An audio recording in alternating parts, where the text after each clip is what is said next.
BBMP news 9ಗೆ ಸ್ವಾಗತ. ಮೊದಲಿಗೆ ಮುಖ್ಯಾಂಶಗಳು. PL ವಿಷಯ ಇದೆಯಲ್ಲ, ನಗುಪಾಟ್ಲು ಮಾಡ್ಕೊಂಡ್ರು ಈ ಸರ್ಕಾರ. ಆ ಉಪಮುಖ್ಯಮಂತ್ರಿಯಿಂದ ಹಿಡಿದು ಹಲವಾರು ಕೆಲವು ಶಾಸಕರುಗಳು ವಿಧಾನಸಭೆಯಲ್ಲಿ ಮಾತಾಡಿದಂಥದ್ದು ಇದೆಯಲ್ಲ, ನಗುಪಾಟ್ಲು ಮಾಡ್ಕೊಂಡ್ರು ಈ ಸರ್ಕಾರ. ನೀವು ಹಿಂದಿನ ಇತಿಹಾಸಗಳು ತೆಗೀರಿ. ಈಗ IPL ಬೇರೆ. ಪ್ರತಿ ಟೆಸ್ಟ್ ಮ್ಯಾಚ್ಗಳು ನಡಿಬೇಕಾದ್ರೆ ಬ್ಲ್ಯಾಕ್ ಆ್ಯಂಡ್ ವೈಟ್ TV ಇಟ್ಕೊಂಡಿದ್ವಲ್ಲ ಆ ಟೈಮಲ್ಲಿ, ಪ್ರತಿ ಕ್ರಿಕೆಟ್ ಮ್ಯಾಚ್ಗಳು ನಡಿಬೇಕಾದ್ರೆ ಶಾಸಕರಿಗೆ ಒಂದು ಪಾಸನ್ನು ಕೊಡೋರು. ಪ್ರತಿ ಕ್ರಿಕೆಟ್ನ ಒಂದು ಸಂದರ್ಭದಲ್ಲಿ ಮಿನಿಸ್ಟ್ರಿಗಳಿಗೆ 2 ಪಾಸ್ ಕೊಡೋರು. ಅವ್ರು ಕೇಳದೇ ಇದ್ದರೂ ಕೊಡೋರು. ಜನರಲ್ ಹಾಸ್ಟೆಲ್ಗಳಿಗೆ ಕಳಿಸೋರು. ಅವ್ರು ಇದ್ರಲ್ಲ ಶಾಸಕರ ಭವನ, ಅವ್ರ ರೂಮ್ಗಳಿಗೆ ಕಳಿಸೋರು ಹಿಂದೆ ಇಲ್ಲ. ಆ ಥರ ಅದು ಸಿಸ್ಟಮ್ ನಡ್ಕೊಂಬಂದಿದೆ.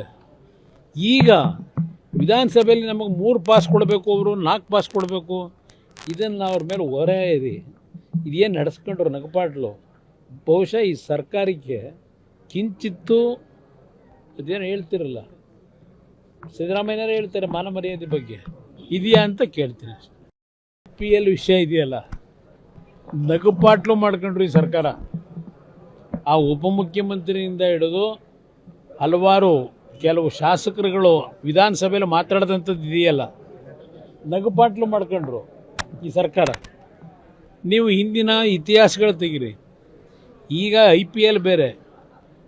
ಪ್ರತಿ ಟೆಸ್ಟ್ ಮ್ಯಾಚ್ಗಳು ನಡಿಬೇಕಾದ್ರೆ ಬ್ಲ್ಯಾಕ್ ಆ್ಯಂಡ್ ವೈಟ್ TV ಇಟ್ಕೊಂಡಿದ್ವಲ್ಲ ಆ ಟೈಮಲ್ಲಿ, ಪ್ರತಿ ಕ್ರಿಕೆಟ್ ಮ್ಯಾಚ್ಗಳು ನಡಿಬೇಕಾದ್ರೆ ಶಾಸಕರಿಗೆ ಒಂದು ಪಾಸನ್ನು ಕೊಡೋರು. ಪ್ರತಿ ಕ್ರಿಕೆಟ್ನ ಒಂದು ಸಂದರ್ಭದಲ್ಲಿ ಮಿನಿಸ್ಟ್ರಿಗಳಿಗೆ 2 ಪಾಸ್ ಕೊಡೋರು. ಅವ್ರು ಕೇಳದೇ ಇದ್ದರೂ ಕೊಡೋರು. ಜನರಲ್ ಹಾಸ್ಟೆಲ್ಗಳಿಗೆ ಕಳಿಸೋರು. ಅವ್ರು ಇದ್ರಲ್ಲ ಶಾಸಕರ ಭವನ, ಅವ್ರ ರೂಮ್ಗಳಿಗೆ ಕಳಿಸೋರು ಹಿಂದೆ ಇಲ್ಲ. ಆ ಥರ ಅದು ಸಿಸ್ಟಮ್ ನಡ್ಕೊಂಬಂದಿದೆ. ಈಗ ವಿಧಾನಸಭೆಯಲ್ಲಿ ನಮಗೆ 3 ಪಾಸ್ ಕೊಡಬೇಕು, ಅವರು 4 ಪಾಸ್ ಕೊಡಬೇಕು. ಇದನ್ನು ಅವ್ರ ಮೇಲೆ ಹೊರೆ ಇದೆ. ಇದೇನು ನಡೆಸ್ಕೊಂಡ್ರು ನಗಪಾಟ್ಲು.